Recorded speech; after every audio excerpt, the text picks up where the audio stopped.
பேருமே வந்துட்டு என்ன சொல்கிறது, ப்ரொடியூசராக இருக்கும்போது சில நேரத்தில் சண்டை வரும், நண்பனாக இருக்கும்போது சண்டை வராது. அடிக்கடி கோச்சிப்பான். அது மாதிரி வந்துட்டு இது நான் சொன்ன இது மாதிரி பண்ணவே இல்லை, இது பாரு இப்படி ஆயிடுச்சுன்னு. ஃபஸ்ட் டே ஷூட்டிங்கே கால் பண்ணி நான் வந்து உனக்கு காமெடி சூப்பர் ஸ்டார் நான் சும்மா தான் பேர் வச்சேன், நீ நிஜமாலே பண்ணிகிட்டு இருக்க அப்படின்னா. ஏன் என்னென்ன வேட்டையன் ஷூட்டிங்கில் எவ்வளோ செலவு தெரியுமா அப்படின்னா, தெரியாத மச்சான் இவ்வளோ செலவு அப்படின்னா. நம்ம ஷூட்டிங்கில் எவ்வளோ செலவு தெரியுமா, எவ்வளோன்னா அதே செலவு, அதே 200 பேர், அதே இது. நான் உனக்கு காமெடி சூப்பர் ஸ்டார் பேர் வச்சா சூப்பர் ஸ்டாருக்கு இவ்வளோ நீ செலவு பண்ணுவியா அப்படின்னு சொல்லி கோச்சிக்கிட்டான். அப்புறம் நான் சொன்னேன், இல்லை மச்சான் இது மாதிரி இதில் தேவைப்படுது அப்படின்னு. ஸோ அதுக்கப்புறமா ரொம்ப சண்டை ஆகிடுச்சேன். டக்குன்னு என்ன பண்ணுவேன்னா, ஒரு நாள் ஈஷாக்கு போயிடுவேன். உடனே ஃபோன் அடிப்பான், அங்கே அடிச்சிட்டு இல்லை சத்குருட்ட காசு வாங்கி கொடு அப்படின்வான். ஏய் அவர்கிட்ட எப்போ காசு வாங்கி தர முடியும்னு, நீ அங்கே தானே போகிற, எனக்கு காசு வாங்கி கொடுத்துட்டு போ, அவர் பேர் போட்டு ப்ரொடியூசர் அப்படின்வான். சரி மச்சான் வந்து.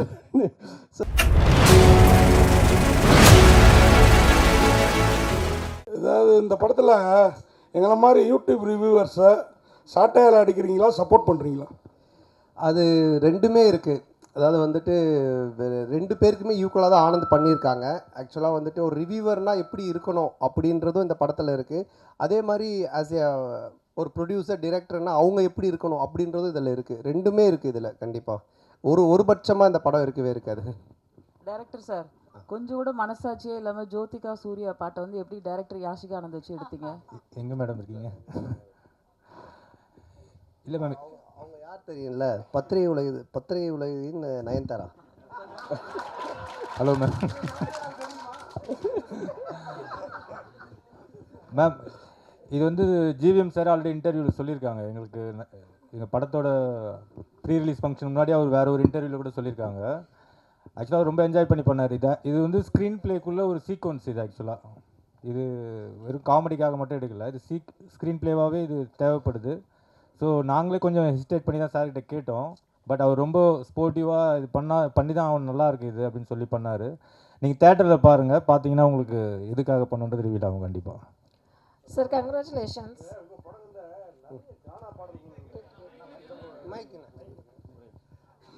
உங்கள் படங்களில் நிறைய கானா பாடல்களுக்கு முக்கியத்துவம் கொடுக்குறீங்க. அதுக்கு என்ன காரணம்? அதுக்கு இந்த ஹீரோக்களில் நீங்கள் ஹீரோவாக ஆகிட்டீங்க, அந்த மாதிரி இந்த இன்ட்ரோடக்ஷன் சாங்ஸு அந்த மாதிரிலாம் நீங்கள் இம்பார்ட்டன்ஸ் கொடுக்காம மெயினாக கானா பாடலுக்கு முக்கியத்துவம் கொடுக்குறதுக்கு என்ன காரணம்? இல்லை தம்பி டைரக்டரும் அதுக்கு ஒரு முக்கிய காரணம். இவர் வந்து ராயபுரம், ஆனால் சொந்த ஊர் திருநெல்வேலி. அதனால தான் பைல்வான் ரங்கநாதன் நடிக்க வச்சிருக்கான் படத்தில், அவங்க ஊருக்காரங்க அப்படின்னு சொல்லிட்டு. ஸோ அது மாதிரி அவங்க ராயபுரம். ஸோ இதுக்கு முன்னாடி நான் பண்ண கானா படம் பார்த்தீங்கன்னா ஜான்சன், அவன் வந்துட்டு வியாசார்பாடி. ஸோ இவங்க எல்லாருமே இன்புட்ஸ் கொடுக்கறதா, என்னோட இன்புட்ஸும் கிடையாது. ஸோ அவங்க என்ன சொல்கிறாங்களோ அதை நம்ம கேட்டு பண்ணுறது தானே. அந்த பாரிஸ் அதுதான் அதிலோட ஃபுல்லாக கானா படம். ஆமாம், அந்த டைரக்டர் வந்துட்டு வியாசார்பாடி. ஸோ இவர் ராயபுரம். இன்னும் நான் வந்துட்டு இது மின்ட்டு தாண்டவே இல்லை. சந்தானம் சார் ஒரு நிமிஷம். மணி சார், எப்போதுமே எல்லாருமே நிறைய வசூல் வரணும், திருப்பதியிலவே வந்து நம்ம வந்து சாமி கும்பிடணும் அப்படிம்பாங்க. இந்த படத்தில் நீங்கள் திருப்பதி கோவிந்தாவை கிண்டல் பண்ணியிருக்கீங்கன்னு சேலத்தில் வந்து நிறைய வக்கீல்கள் வந்து புகார் கொடுத்துருக்காங்க. அந்த கோவிந்தா பாட்டு வந்து உண்மையிலே கடவுளை கிண்டல் பண்ணியிருக்குதா? அவங்களுக்கு என்ன பதில்? அதானே, இல்லை அது வந்து கிண்டல் கிடையாது. அதாவது நிறைய பேர் நிறைய விஷயங்கள் சொல்லுவாங்க, ஓகேங்களா. இப்போ பார்க்குறவங்க எல்லாரும் அவங்களோட சஜஷன் சொல்லுவாங்க, இது சரியில்லை, அது மாற்றணும், இது பண்ணணுன்ட்டு. பட் அது எல்லாத்தையும் நம்ம எடுத்துக்க முடியாது, அப்படி வாழவும் முடியாது. கோர்ட் என்ன சொல்லுது, அப்புறம் சென்சார் சர்டிஃபிகேட், அவங்க சில ரூல்ஸ் அண்ட் ரெகுலேஷன்ஸ் வச்சுருக்காங்க. அவங்க சொல்கிறது மட்டும்தான் தமிழ் சினிமாவில் பண்ண முடியும். ஒரு கோர்ட்டு சொல்கிறதா நம்ம செய்ய முடியும். போகிறவங்க வரவங்க சொல்கிறதெல்லாம் நம்ம கேட்டு எதுவும் செய்ய முடியாது.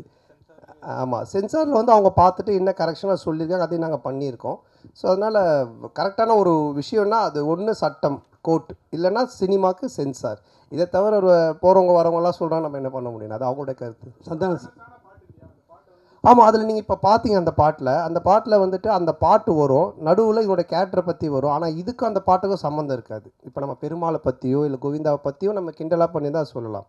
அது எனக்கு வந்து நான் வந்து திருப்பதிக்கு போய் இப்போ இந்த ரிலீஸ் பண்ணி கூட நாங்கள் போகிறோம். நாங்கள் வந்து வருஷம் எல்லா படத்துக்குமே நானும் ஆனந்தும் கீழே இருந்து மேலே நடந்தே போவோம். இப்போ இந்த தடவையும் போகிறோம். நான் பெருமாளுடைய பக்தர், எனக்கு பெருமாள் ரிலீஸ் பண்ணி நான் போய் வேண்டிப்பேன். அவருடைய பாட்டு ஃபஸ்ட்டு வரணுன்றது என்னுடைய ஒரு ஆசையாக இருந்துச்சு. அதை தான் நம்ம வச்சுருக்கோமே தவிர. ரெண்டாவது உங்களுக்கு தெரியும், நான் வந்துட்டு கடவுள் நம்பிக்கை உடையவன். இன்றைக்கி டிஷர்ட் கருப்பு போட்டுக்கிறதால கேட்குறீங்களா? ஸோ அதனால் நான் வந்து கடவுளுக்கு கிண்டல் பண்ணியோ கடவுள் இது பண்ணலாம் இது பண்ணவே மாட்டேன். அது உங்கள் எல்லாருக்குமே தெரிஞ்ச விஷயம். அதனால் அது வந்து என்னுடைய மன திருப்திக்காக வச்சது, அதுவும் சரியான முறையில் இருக்குது. சந்தானம் சார் நீங்கள் தமிழ் படைப்பாளி, பாட்டாளி, நல்ல தமிழ் பேர் வச்சுருக்கலாமே. இதுக்கான ஆக்சுவலாக வந்துட்டு இது தில்லுக்கு துட்டு ஒன்லேருந்து ஆரம்பித்த சீக்வல்னு இது தில்லுக்கு துட்டு 1 தில்லுக்கு துட்டு 2 அதுக்கப்புறம் டிடி ரிட்டர்ன்ஸ். ஸோ இப்படி எல்லாமே அதில் வந்ததுனால அதனுடைய சாயல் இருந்தால் ஈஸியாக ஆடியன்ஸ் கொஞ்சம் ரீச் ஆகும் அப்படின்றதுக்காக தானே தவிர, இல்லைனா நீங்கள் சொன்ன மாதிரி இப்போ நம்ம நல்ல ஒரு தமிழ் பேர் இதுக்கப்புறம் வைக்கலான்னு. சந்தானம் சார், இங்கே சொல்லுங்கள். இப்போது ஒரு வாரமாக வந்து எல்லையில் வந்து பதற்றம் இருக்குது, எதிர்பாராத பல நிகழ்வுகள் நடந்திருக்கு. இந்த நிகழ்வுகளால் சில படங்கள் ரிலீஸ் ஆன படங்களை வந்து நிறுத்திட்டு தே புஷ் டேட்ஸ் ஆல்சோ. பலர் வந்து ரிலீஸ் பண்ணலான்றதை வந்து புஷ் பண்ணுறதுக்கான முயற்சியும் எடுத்திருக்காங்க. உங்களுக்கு அந்த மாதிரி ஏதாவது அன்சர்டனிட்டிஸ் இருந்ததா? போன வாரம் ஏதாவது மாற்றுதல் பிளான் பண்ணியிருந்தீங்களா? என்ன? ஆமாம், நிச்சயமாக இருந்துச்சு. அது நான் ப்ரொடியூசர் ஆர்யாட்டையும் நான் வந்து டிஸ்கஸ் பண்ணோம், ஆர்யாவும் பேசிகிட்டு இருந்தாங்க. ஆனால் அதுக்கப்புறம் அது நல்ல முறையில் கடவுள் அருளால் சுமூகமாக அது இப்போ முடிஞ்சு, ட்ரம்ப் அந்த ஒரு ட்வீட் பண்ணதுக்கப்புறமா அவர் சொன்னதுக்கப்புறமா இப்போது சால்வ் ஆனதுனால சரி ஓகே அகைன் நம்ம வந்துட்டு ப்ரொசீட் பண்ணலாம் அப்படின்ற ஸ்டெப் தான் எடுத்திருக்கோம். மேபி பதட்டமாக இருக்குது, இன்னும் மோசமாக போயிட்டுருக்குன்னா நிச்சயமாக நாங்களும் அதை இது எல்லாத்தையுமே ஸ்டாப் பண்ணலான்னு அவர்கிட்டே சொன்னோம். நிக்கில் முருகன்கிட்டே நாங்கள் என்ன சொன்னோன்னா, இல்லை சார் நம்ம ப்ரெஸ் இதெல்லாம் ஸ்டாப் பண்ணிடலாமல் இன்னும். அப்புறம் மார்னிங் அந்த ஒரு நியூஸ் பார்த்துட்டு தான் அதுக்கப்புறம் சரி நம்ம ப்ரொசீட் பண்ணலான்னு பண்ணோம். அந்த மிலிட்ரி வீரர்களுக்கு நன்றி தெரிவிக்கிற விதமாக தான் 2 பேரும் மிலிட்ரி கெட்டப்பில் வந்திருக்கீங்களா? ஓ, அவர் எவ்வளோ காமெடியாக ஜாலியாக கேட்குறாரு. இல்லை ஆக்சுவலாக வந்து அவர் அந்த படம் அந்த மாதிரி அது என்னன்னு தெரியல எனக்கு, அவர் வச்சுட்டு இருக்காரு. நான் இந்த படத்தோட கண்டினியூஷனுக்காக அந்த மாதிரி கட் பண்ணியிருக்கேன். சார் கேமியோ ரோல் யாரும் பண்ணுறீங்களா? இல்லை இப்போதைக்கு அந்த ஐடியா இல்லை, அப்படியே இருந்தாலும் இப்போ சொல்ல மாட்டோம் இல்லைங்களா? இல்லை இந்த படத்தில் யாரும் இருக்காங்களா? இந்த படத்தில் அதான் அது இப்போ சொல்ல முடியாது அப்படியே இருந்தாலும், ஏன்னா படத்தில் ஒரு சர்ப்ரைஸ் எலமெண்ட்டாக தானே அது இருக்கும். ஆனால் அப்படின்னு எதுவும் இல்லை, அப்படி இருந்தாலும் சொல்ல மாட்டோம். டைரக்டர் சார், இன்னொரு மைக் கொடுமா. போஸ்டரில் ஹீரோயினையும் கஸ்தூரி மேடத்தையும் காணாம என்ன காரணம்? இன்னைக்கு இது நிறைய போஸ்டர் டிசைன்ஸ் பண்ணோம் சார். ஸோ இதில் இன்னைக்கு 15th வந்துடும் சார் கஸ்தூரி மேடம் போஸ்டர். அவர் பிரச்சனை அவருக்கு. டைரக்டர் அண்ட் சந்தானம் சார், இந்த படத்தில் வந்து பார்த்தீங்கன்னா போகிற போக்கில் நெல்சன் சாரியும் கலாச்சிட்டாரு, அப்படியே காக்கா காக்கா அந்த இதையும் சீனியும் எடுத்திருக்கீங்க. ஸோ இது ரெண்டுமே ஒத்துக்கிட்டாங்களா? அதே போல் இந்த படம் முடிஞ்ச உடனே சந்தானம் சார் இந்த படத்துக்கு ரிவ்யூ பண்ணுவாரா? கண்டிப்பாக அவரே படத்தில் ரிவ்யூ தானே. இது யாரையும் கலாச்சி பண்ணல, இது ஒரு ஃபேண்டசி வேர்ல்டுக்குள்ளே ஒரு கிங்ஸ்லியாகவே இருக்கார். ஸோ அதை சொல்கிறதுக்கு ஒரே ஒரு பாயிண்ட்டு அவர் டைரக்டர் நெல்சன் தான். ஸோ அதனால தான் அது மாதிரி ஒரு டைலாக் பண்ணோம். இல்லை அதுலேயே சொல்லியிருப்பாரு, டேய் நீ நெல்சன் படத்தை ப்ராடக்டரா, நெல்சன் ஒரே மாதிரி கொண்டு போவாரா, நீ ஏன்டா மாத்துற அப்படின்ற மாதிரி ஒரு இதை போட்டிருப்பாரு. அதனால தான் கேட்டோம். நெல்சன் எதுவும் இது அப்ஜெக்ஷன் தெரிவிக்கலையா? இல்லை இப்போ என்னென்னா ஒரு டேரக்டருக்குன்னு ஒரு ஸ்டைல் இருக்குது ஓகேங்களா. இப்போ வந்துட்டு இவர் படம்னா இந்த மாதிரி இருக்கும் அப்படின்ட்டு. ஸோ ஆனந்த் படம் அப்படின்னாலே நிறைய கொஞ்சம் கிண்டல், அந்த ஒரு சட்டையர் அண்ட் ஸ்பூஃப் இருக்கும். சில படத்தோடைய ரெஃபரன்ஸை வச்சு அவர் கிண்டல் அடிப்பார். அப்புறம் சில பேரோட கேரக்டர்ஸ் வச்சு பண்ணுவார். ஆனால் அது எல்லாமே ஒரு ஃப்ரெண்ட்ஷிப்பில் எல்லோரும் தெரிஞ்சவங்க, அவங்கக்கிட்ட எந்த ஒரு பாதிப்பும் வராதுன்னு தெரிகிறது மட்டும்தான் பண்ணுவோம். இல்லைன்னா அது பண்ணுறது கிடையாது சார். இப்போது நாங்கள் ஜாலியாக பேசிப்போம், ஆனால் இவர்கிட்ட பேசினா அது செட் ஆகாதுன்னா அதை நாங்கள் அவங்கள தொட மாட்டோம் சார். இப்போ நீங்கள் பார்க்கிங் காசு கோவிந்தா, டிக்கெட் காசு கோவிந்தான்னு சொல்லிட்டு ஒரு விஷயம் சொல்கிறீங்க. லேட்டஸ்ட்டாக ஒரு 2 மாதத்துக்கு முன்னாடி பார்த்தீங்கன்னா தேட்டரை விட்டு வெளியே வரும்போது பார்க்கிங் காசு வேஸ்ட்டு, பாப்கார்ன் காசு வேஸ்ட்டுன்னு சொல்லியிருக்கீங்க. எந்த படத்தை மென்ஷன் பண்ணி சொல்லியிருக்கீங்களா? இல்லை எந்த படத்தையும் மென்ஷன் பண்ணல. ஆடியன்ஸு மக்கள் டெய்லி என்ன பேசுகிறாங்க, டே டு டே அவங்க என்ன கரண்ட் சுச்சுவேஷனில் இருக்காங்கன்றதை பார்த்துட்டு அதை எடுத்து நம்ம படத்தில் வைக்கிறோம். எப்பவுமே படம் அதுதானே, என்ன நடக்குதோ அதை நம்ம எடுத்து அது சினிமாவாக காட்டும்போது நல்ல ரீச் கிடைக்கும். ஆர்யா ப்ரொடியூசர் நல்ல சம்பளம் கரெக்டாக கொடுத்துட்டாரா? ஆர்யா கிட்ட கேட்குறீங்களா? சந்தானம் சார் சம்பளம் கேட்டது கொடுத்துட்டாரா? நான் கேட்டதை விட அதிகமாகவே கொடுத்துட்டாரு. அதாவது வந்துட்டு என்ன சொல்கிறது, அதான் நான் சொன்னேன் இல்லைங்களா, நாட் ஓன்லி இந்த படத்தோடைய சம்பளன்றது இல்லாமல் என்னுடைய என்ன உனக்கு தேவை, எங்கேயும் போய் டக்குன்னு ஒரு அட்வான்ஸ் எடுத்துகிட்டு வராங்கன்னு சொல்லிட்டு கை நீட்டாத, எங்கேயும் வாங்காத, நீ வந்து 1 year ஃப்ரீயாக வேலை செய்யினாங்க. அதான் நான் சொன்னேன், வீட்டை விட இடிச்சாங்க, புது வீடே இப்போ கட்டியிருக்கேன். எல்லாம் காரணம் ஆர்யா பவன் தான் சார். இந்த படத்தில் ஆனால் சந்தானம், இந்த படத்தில் பார்த்தீங்கன்னா கவுண்டமணி சார் தான் ஒரு படங்கள்லாம் பார்த்தீங்கன்னா பேர் வைப்பார், கொயகா கச்சா மூஞ்சி, அனில் மூஞ்சி அந்த மாதிரிலாம். ஸோ நீங்கள் வந்து நிறைய பேருக்கு இப்போ இந்த படத்துலேயே பார்த்தீங்கன்னா கெளுத்தி, கெண்டை, குறவ மீன் அந்த மாதிரிலாம் வச்சுருக்கீங்க. ஸோ இது எப்படி உங்களுக்கு மாட்டுதா ஜிலேபி மூஞ்சிலாம் வந்து? இல்லையே, நான் இதில் யாருக்கும் பேர் வைக்கலையே. பாட்டு எழுதும்போது அந்த கெளுத்தி என்ன அது பண்ணுது? அவருடைய பேரே கெளுத்தி தான். ஒரிஜினல் நேமே கெளுத்தி. ஒரிஜினல் பேரே கெளுத்தி தான். ஏன்னா கெளுத்தி இல்லை நாங்கள் வைக்கல, அவங்க ஒரிஜினல் பேரே அதுதான் சார். உங்களுக்கு சூர்யா ஜோதிகா பாட்டு எடுக்கும்போது கௌதம் மேனன் வந்து என்ன சொன்னாருன்னா அவர் படத்தையே ரீக்ரியேட் பண்ணியிருக்காரு. அதுவும் நீங்கள் தான் சொல்லணும். கிண்டல் பண்ணி நீங்கள் ரொம்ப எடுத்துருக்க மாதிரி எடுத்துருக்கு. அது யாஷிகா ஆனந்த் கூட ஸ்லோ மோஷனில் கூட விட்டு அவர் ஒத்துக்கிட்டாரா இப்படி? இல்லைண்ணா இப்போது அதான் நான் சொல்கிறேன். இப்போ நீங்கள் பார்க்குறது ஒரு ட்ரெய்லர் இந்த டீசர்லாம் என்னென்னா உங்களுக்கு படத்தை பார்க்கக்கூடிய ஒரு ஆர்வத்தை தூண்டுறதுக்காக நாங்கள் துண்டாக கட் பண்ணி வைப்போம். அவருடைய முன் கதை என்ன பின் கதை எதுவுமே தெரியாது. அப்போ அதை பார்க்கும்போது உங்களுக்கு ஒரு ஒரு என்ன சொல்கிறது, இது என்னவா இருக்கும், இது என்ன அப்படின்னு ஒரு கொஸ்டின் கேட்கலாம். அந்த ஒரு வைரலுக்காக தான் அதை பண்ணுறோம். பட் படமாக நீங்கள் பார்த்துட்டானுங்க அது ரொம்ப கிளியர் பிக்சரில் கரெக்டாக வரும். 1000 தான் சொல்லுங்கள். அந்த பாட்டை பார்க்கும்போது சூர்யா ஜோதிகா கோவம் வராதா? சூர்யா ரசிகர்களுக்கு கோவம் வராதா? நீங்கள் எவ்வளோ கிண்டல் பண்ணியிருக்கீங்க? இல்லை இது கிண்டலாகவே வராதுண்ணே. இப்போ என்னென்னா அவரு அந்த படத்தோட இயக்குனர், அவரு அதை பண்ணுறாரு. அது ஏன் பண்ணுறாரு, அதுக்கு ஒரு காரணம் இருக்குது. அந்த காரணத்தை சொல்லும்போது கண்டிப்பாக தப்பாக இருக்காது. நிறைய படத்தில் நிறைய ரெஃபரன்ஸ் வைக்கிறாங்க. அது கரெக்டாக அந்த கதையோட ஒத்து வந்தால் ஓகே. திடீர்னு துண்டா சும்மா வெறுப்பேற்றதாக வச்சோன்னா தப்பாக இருக்கும். அண்ணா உங்களுக்கு வந்து ஆர்யாவை ரொம்ப பிடிக்கும். இப்போ ப்ரொடியூசராக நல்லா பிடிச்சிருக்கா, நண்பராக பிடிச்சிருக்கா? ஆர்யாவையா? இல்லை ரெண்டுமே தான். ஏன்னா நண்பனாக இருந்ததுனால தான் அந்த ப்ரொடியூசராக மாதிரி 2 பேருமே வந்துட்டு என்ன சொல்கிறது, ப்ரொடியூசராக இருக்கும்போது சில நேரத்தில் சண்டை வரும், நண்பனாக இருக்கும்போது சண்டை வராது. அடிக்கடி கோச்சுப்பான். அது மாதிரி வந்துட்டு இது நான் சொன்ன இது மாதிரி பண்ணவே இல்லை, இது பாரு இப்படி ஆயிடுச்சுன்னு. ஃபஸ்ட் டே ஷூட்டிங்கே கால் பண்ணி நான் வந்து உனக்கு காமெடி சூப்பர் ஸ்டார் நான் சும்மா தான் பேர் வச்சேன், நீ நிஜமாலே பண்ணிகிட்ருக்க அப்படின்னா. ஏன் என்னென்ன வேட்டையன் ஷூட்டிங்கில் எவ்வளோ செலவு தெரியுமா அப்படின்னா, தெரியாத மச்சான் இவ்வளோ செலவு அப்படின்னா. நம்ம ஷூட்டிங்கில் எவ்வளோ செலவு தெரியுமா, எவ்வளோன்னா அதே செலவு, அதே 200 பேர், அதே இது. நான் உனக்கு காமெடி சூப்பர் ஸ்டார் பேர் வச்சா சூப்பர் ஸ்டாருக்கு இவ்வளோ நீ செலவு பண்ணுவியா அப்படின்னு சொல்லி கோச்சிக்கிட்டான். அப்புறம் நான் சொன்னேன் இல்லை மச்சான் இது மாதிரி இதில் தேவைப்படுது அப்படின்னு. ஸோ அதுக்கப்புறமா ரொம்ப சண்டை ஆகிடுச்சேன். டக்குன்னு என்ன பண்ணுவேன்னா ஒரு 2 நாள் ஈஷாக்கு போயிடுவேன். உடனே ஃபோன் அடிப்பான், அங்கே அடிச்சிட்டு இல்லை சத்குருட்ட காசு வாங்கி கொடு அப்படின்வான். அவர்கிட்ட எப்போ காசு வாங்கி தர முடியும்னு, நீ அங்கே தானே போகிற, எனக்கு காசு வாங்கி கொடுத்துட்டு போ, அவர் பேர் போட்டு ப்ரொடியூசர் அப்படின்வான். சரி மச்சான் வந்து. ஸோ ப்ரொடியூசர் இருக்கும் போது அடிக்கடி சண்டை வரும், நண்பனாக இருக்கும்போது எதுவுமே இருக்காது, ஃபுல்லாக ஜாலியாக தான். ஆமாம் கொஞ்சம் அடிக்கடி நடக்கும். சார் போன மேடையில் அவங்கள கடவுளாக பார்த்து காலில் விழுந்தாரு கூல் சுரேஷ். இந்த படத்தில் இருக்கிறாரா? காணும். இல்லை இந்த படத்தில் இல்லை. கடவுளை கொஞ்சம் அவருக்கு தரிசனத்தை கொஞ்சம் தள்ளி வச்சிருக்கோம். சார் இங்கே சொல்லுங்கள். ஒரு பாட்டில் வந்து பார்த்தீங்கன்னா படம் போட்டு 1 மணி நேரம் கழித்து வர்றாங்க, ஓசி டிக்கெட்டில் வராங்கன்னு சொல்கிறீங்க, அது யாரை சொல்கிறீங்க? இல்லை இப்போது நிறைய பேர் வந்துட்டு பார்த்தீங்கன்னா பப்ளிக்கில் வந்துட்டு இஷ்யூ பண்ணுறாங்க, ஏதோ ஒரு டிக்கெட்ஸ் கொடுக்குறாங்க, இல்லை ஃபேன் ஷோ போடுறாங்களா, ஏதோ ஒன்று பண்ணுறாங்கன்னு வச்சுக்கோங்க. அதில் கும்பலில் சில பேர் வராங்க, வந்துட்டு அவங்கெல்லாம் சில விஷயங்கள்லாம் பேசுகிறாங்க. அது வந்துட்டு நாளைக்கு பார்த்தீங்கன்னா வைரல் ஆகுது. அது நிறைய என்ன சொல்கிறது ரிவ்யூஸ் ஷோஸில் நீங்கள் பார்த்தீங்கன்னா இருக்கும்.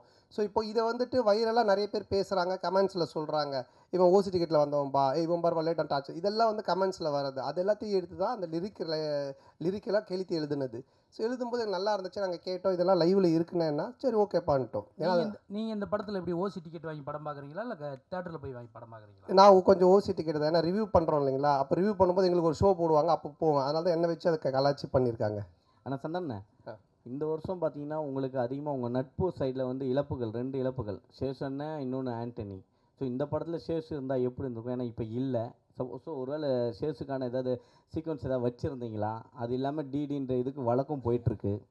இல்லை இருக்குது. அதாவது வந்து எங்கள் டீம் எல்லாருக்குமே தான் நாங்கள் எழுதுவோம், அதில் இருந்துச்சு. ஆனால் பட்டு காலத்தின் இது அவர் இல்லை. பட் எல்லாருக்குமே எங்கள் டீமில் எல்லாருமே வச்சு தான் எழுதுவோம்.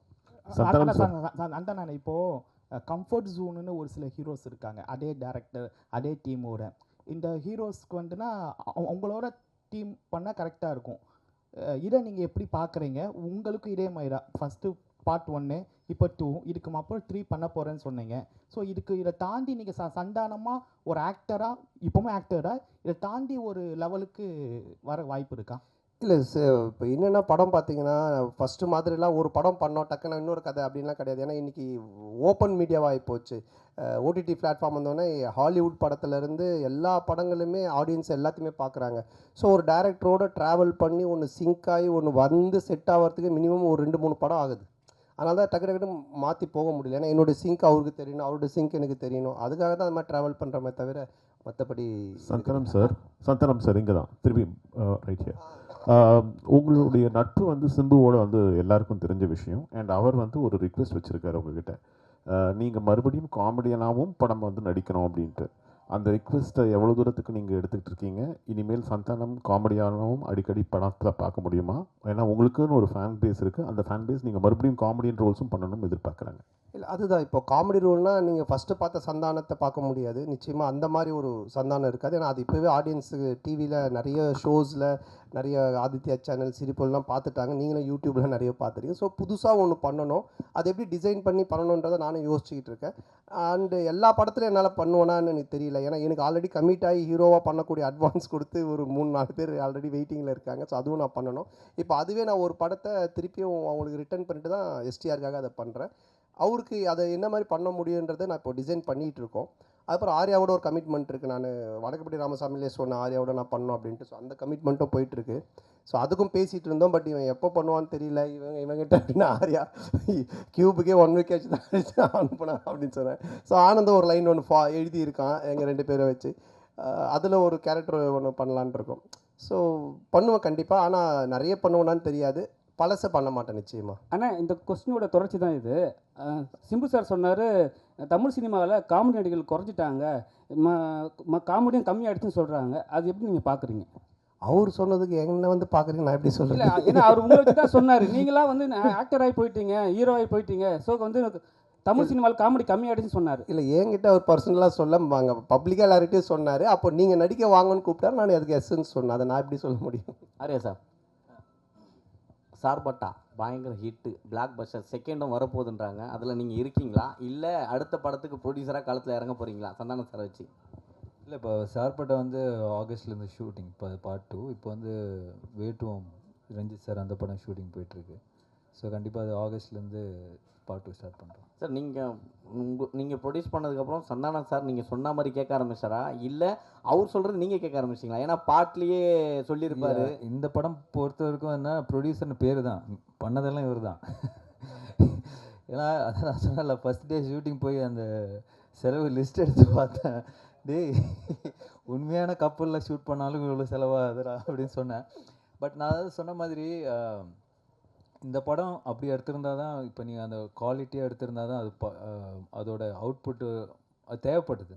பட் அது வந்து எவ்வளோ பெஸ்ட்டாக, எவ்வளோ எஃபிஷியண்ட்டாக ப்ரொடக்ஷன் சைட்லேருந்து எவ்வளோ கம்மியாக நம்ம பண்ண முடியுமோ, அது வந்து கம்மின்னா வேஸ்டேஜ் இல்லாமல் எங்களால் எங்களோட எக்ஸ்பீரியன்ஸ் டீமை வச்சு அது மேக்ஸிமம் வேஸ்டேஜ் கட் பண்ணி அது பெஸ்ட்டாக பண்ண முடியாத அளவுக்கு பண்ணியிருக்கோம். பட் எதுவுமே நான் கண்ட்ரோல் பண்ணது, நான் ஒன்று தான் அவர்கிட்ட சொன்னேன், எது தேவையோ பண்ணு, கண்டிப்பாக பண்ணாமல் இருக்காத. ஸோ அப்படி தான் இது பண்ணது, பட் ஃபுல்லாக பண்ணது அவர் தான். சந்தானம் சார், நீங்கள் காமெடி வெளிப்படத்தில் பண்ண மாட்டேன் அப்படின்னீங்க, சிம்புவோட நட்புக்காக இப்போ காமெடி போடுவீங்க. அதுமாரி பழைய ப்ரெஸ் மீட்டில் சொன்னீங்க நான் வந்து அரசியல் பக்கமே போக மாட்டேன் அப்படின்னு. இப்போ உங்கள் நண்பர் உதயநிதி சார் வந்து பார்த்தாவா எனக்கு ஹெல்ப் பண்ணு அப்படின்னு அடுத்த மே மாதம் கூப்பிட்டாருன்னா சிம்பு மாதிரி அந்த கொள்கையை மாற்றி ஏதாவது பிரச்சாரத்துக்காவது போகிறதுக்கு ஐடியா இருக்கா? சரி, அரசியலை பொறுத்த வரைக்கும் சார், யார் கூப்பிட்டாலும் யார் இது பண்ணாலுமே ஒரு விஷயம் தான் நான் வந்து தெளிவாக சொல்கிறது என்னென்னா, நீங்கள் உழைச்சா உங்களுக்கு சாப்பாடு, நான் உழைச்சா எனக்கு சாப்பாடு, இதை தவிர வேறு எதுவுமே கிடையாது. பட் நட்பு ரீதியாக சில விஷயங்கள் இருக்குது, இதெல்லாம் பண்ண முடியும், இதெல்லாம் பண்ண முடியாது. இப்போ நான் சிம்பு சார் எஸ்டிஆரில் என்ன கூப்பிட்டாலும் இப்போ அவர் வந்து சந்தானத்துக்கு கம்ஃபர்டபுளாக என்ன காமெடி பண்ண முடியும், அவருக்கு என்ன செய்ய முடியும் கேரக்டரா அப்படின்ற அந்த ஃப்ரீடம் எனக்கு கொடுத்துருக்காரு. அதையே அதையே பண்ணணும் அப்படின்னு அவர் என்னை ஃபோர்ஸ் பண்ணல, இல்லை அந்த மாதிரி ஒன்று சொல்லலை. அது மாதிரி உதய் சார் கூப்பிட்டாலும் அதுக்குன்னு சில எனக்கு இந்த கம்ஃபர்டபுள் ஓகே, இதை நான் பண்ண முடியும், நான் வந்து சொல்ல முடியும், இதெல்லாம் எனக்கு ஓகேனா நான் நிச்சயமாக போய் பண்ணுவேன். சார் சந்தானம் சார், அடுத்த வாரம் பார்த்தீங்கன்னா நீங்கள் நடித்த படம், சூரி நடித்த படம், யோகி பாபு நடித்த படம், உங்களுக்குள்ளாரே ஒரு போட்டி வந்துடுச்சு, அது எப்படி பார்க்க? ஏன் மற்ற இன்னொருத்தர் விட்டுட்டிங்களே, டாம் க்ரூஸு, மிஷன் இம்பாசிபிள் அவரையும் சேர்த்துக்குங்க. ஏன் ஹாலிவுட்டுங்களை விட்டுட்டீங்க? அப்புறம் ஃபைனல் டெஸ்டினேஷன் அந்த ஹீரோ பேர் என்ன, ஹீரோயின் பேர் என்ன, பேர் தெரியல, அவங்களே சேர்த்துங்க. 5 பேர். நான் தமிழ்நாட்டை விட்டு தாண்டல, அதனால் தெரியல. ஸோ அதனால் எல்லாரையும் சேர்த்துங்க, மொத்தமாக எல்லோரும் காம்படிஷன்னால் எத்தனை படம் வந்தாலும் ஓடும் சார், நல்லா இருந்துச்சுன்னா. சார் ஆர்யா சார், நீங்கள் இதில் ப்ரொடியூசராக மட்டும் ரோல் பண்ணுறீங்களா, இல்லை ஏதாவது ஒரு சின்ன கேமியோ ரோல்? இல்லை சார், ஒன்லி ப்ரொடியூசர் ரோல் மட்டும்தான். ஆனால் சந்தானே, என்னதான் படம் கஷ்டப்பட்டு எடுத்தாலும் ரிவ்யூவர் வந்துட்டு முதல் நாளே கிளியும் கிழிச்சு தொங்க விடுவாங்க, இதை எப்படி பார்க்குறீங்க? ஏன்னா ரொம்ப கஷ்டப்பட்டு தான் எடுக்கிறோம் எல்லாருமே, ஸோ ஏதாவது மிஸ்டேக் வரும். இல்லை, அதை பார்க்கறத விட உங்கள் 2 பேர் தான் நான் பார்க்குறேன், மாற்றி ஏதாவது ஒரு பிரச்சனை பண்ணுன்ட்டு இந்த இன்னிக்கேள்வி இப்போ இந்த இன்னிக்கேள்வி 2 பேர் பண்ணுறத நான் நல்லா பார்த்துக்கிட்டு இருக்கேன். சரி, அப்படிலாம் கிடையாது, நல்ல படம் வந்தால் நல்லா இருக்குன்னு தான் சொல்கிறாங்க, ஓகேங்களா? ஸோ வந்துட்டு இப்போ இவர் ப்ளூ சட்டை மாறனே பார்த்தீங்கன்னா எல்லா படத்தையும் அவர் கழிவு ஊற்றுறதில்ல, நல்ல படத்தை நல்லா இருக்குன்னு தான் சொல்கிறாரு அவர். இந்த மாதிரி எல்லாம் நிறைய ரிவ்யூஸ் வந்து நல்லா இருக்கிற படத்தை நல்லா இருக்குன்னு சொல்கிறாங்க. அதனால் இது நல்லா இருந்துச்சுன்னா நல்லா இருக்குன்னு சொல்ல போகிறாங்க, அவ்வளோதான். தப்பு இருந்துச்சுன்னா நாங்கள் பார்த்துட்டு இது தப்பாக இருந்தால் உண்மையிலேயே நாங்கள் திருத்திக்க பார்ப்போம். தப்பு இல்லைன்னா அவர் சரி விட்றா அவர் ஏதோ சொல்கிறான்னு சொல்லிட்டு போவோம், அவ்வளோதான். தொடர்ந்து சந்தான சாருக்கே ஸ்கிரிப்ட் பண்ணிட்டு வந்திருக்கீங்க செகண்டு. அடுத்ததும் சந்தான சாருக்கே தான் லைன் சொல்லியிருக்கீங்கன்னு சொல்கிறாங்க. அடுத்து வெளியே வரதுக்கான வாய்ப்பு இருக்குமா? வேறு ஹீரோக்களுக்கு பண்ணுறதுக்கான வாய்ப்புகள்? இல்லை, கண்டிப்பாக பண்ணணும். அப்படி தான், அதுதான் ஃபஸ்ட்டு ஆர்யா சார் வச்சு ஒரு ரிஹர்சல் பார்க்கலான்னு. இல்லை, ஆர்யா சாருக்கு சொன்னாங்க முன்னாடியே லைன் இருந்தால் சொல்லு, ரெடி பண்ணி சொல்லு அப்படின்னாங்க. ஸோ கண்டிப்பாக இது முடிஞ்சோன்னே அடுத்து சாருக்கு தான். சந்தானம் சார், இந்த படத்தில் கஸ்தூரிக்கு வந்து நீங்கள் பையனாக நடிக்கீங்க, அவங்க அம்மாவா நடிக்காங்கன்னு ஒரே பேச்சாக இருக்குது. அது எப்படி யோசிச்சு பார்த்தீங்க? கஸ்தூரி அம்மாவா? செட்டில் நீங்கள் அம்மா அம்மா அப்படின்னு கூப்பிடும்போது அவங்க ஃபீலிங் எப்படி இருந்தது? கஸ்தூரி மேடம் சார் கேட்க சொன்னாரா? நான் கேட்டால் வந்து ஏதாவது சொல்கிறாங்க, நீ கேளு. இல்லை, அதான் நீங்கள் இது படம் பார்த்தீங்கன்னா தெரியும். ஏன்னா வந்துட்டு அவங்களுடைய என்ன சொல்கிறது, அவங்கள வந்து அம்மாவாக கூப்பிட்டு அவங்கள வந்து பண்ண வைக்கணுன்றது எங்களுடைய வந்துட்டு மோட்டிவேஷனே கிடையாது. ஏன்னா இப்போ எனக்கு ஒரு அம்மானா அவங்களுக்கு ஒரு ஏஜ் குரூப் இருக்குது, அதை கூப்பிட்டு தான் பண்ணுவோம். பட் இது ஒரு ரீசன் இருக்குது கதையில் அப்படின்றது தான் நாங்கள் எக்ஸ்பிளைன் பண்ணோம். அதை கேட்டுட்டு அவங்களுக்கு ரொம்ப பிடிச்சி போச்சு. ஸோ அதனால தான் அவங்க அதை பண்ணாங்க. நீங்கள் படம் பார்க்கும்போது நீங்கள் கண்டிப்பாக கஸ்தூரி மேடமோட ஃபேனாக தான் இருப்பீங்க. அதனால் வந்துட்டு நிச்சயமாக அவங்கள 2 தடவை பார்ப்பீங்க. டேரக்டர் சார், அது மாதிரி அன்றைக்கி சந்தானம் சார் அந்த ஆடியோ ரிலீஸில் பேசுகிறப்ப அவருக்கு புக் காமெடி இருக்குது, முட்டராஜனுக்கு எலி காமெடி இருக்குது அப்படின்னு. சந்தானம் சாருக்கு என்னெல்லாம் காமெடி இருக்குது படத்தில்? சந்தானம் சார் தான் இந்த காமெடியோட ஃப்ளோவே டேக் ஓவர் பண்ணுறவர். டோட்டலாக உங்களுக்கு ஓப்பனிங் படம் ஆரம்பித்ததுலேருந்து இந்த படத்தில் தான் சொன்னேன், ஓஜி சாண்டா ரிட்டர்ன்ஸ்ன்ற மாதிரி. ஏன்னா ஓவரால் இந்த படத்தையே கேரி ஓவர் பண்ணுறது சந்தானம் சார் தான். அவரோட ஸ்க்ரீன் ப்ரெசன்ஸ்லேருந்து அவரோட லுக்கு, அவரோட பாடி லாங்குவேஜ் ரொம்ப ஃப்ரெஷ்ஷாக இருக்கும். உங்களுக்கு பார்க்கும் போது ஆடியன்ஸ்க்கும் சரி, எனக்கு அதான் எப்பயுமே சொல்லுவேன், எனக்கு ரொம்ப பிடிச்சது பார்த்தா காட்டுப்பூச்சி அந்த மாதிரி கேரக்டர்ஸ் பண்ணணுன்னு. ஸோ அதை பிரேக் பண்ணுவான் இந்த கிசா 47. கண்டிப்பாக என்ஜாய் பண்ணுவீங்க. சார் சந்தானம் சார், இந்த டிடி பிரச்சனை உங்களை விட்டு போகவே மாட்டுது. இந்த டிடி பிரச்சனைக்கு ஏதாவது தீர்வு இருக்கா? ஏன்னா உங்களுக்குள்ளேயே தான் நடந்துகிட்ருக்குன்னு ஒரு வார் போயிட்டுருக்கு அப்படின்றாங்க. இல்லை, அது வந்துட்டு என்ன சொல்கிறது, ஒரு படம் ரிலீஸ் ஆகும்போது இப்போ பல பிரச்சனைகள் வரும்.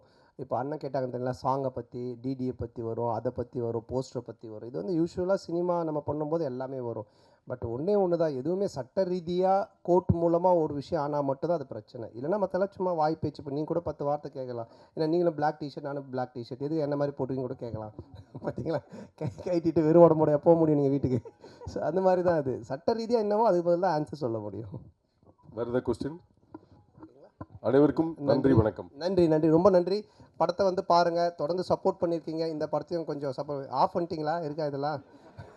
கொஞ்சம் படத்தை சப்போர்ட் பண்ணுங்கள். நன்றி, தேங்க்யூ.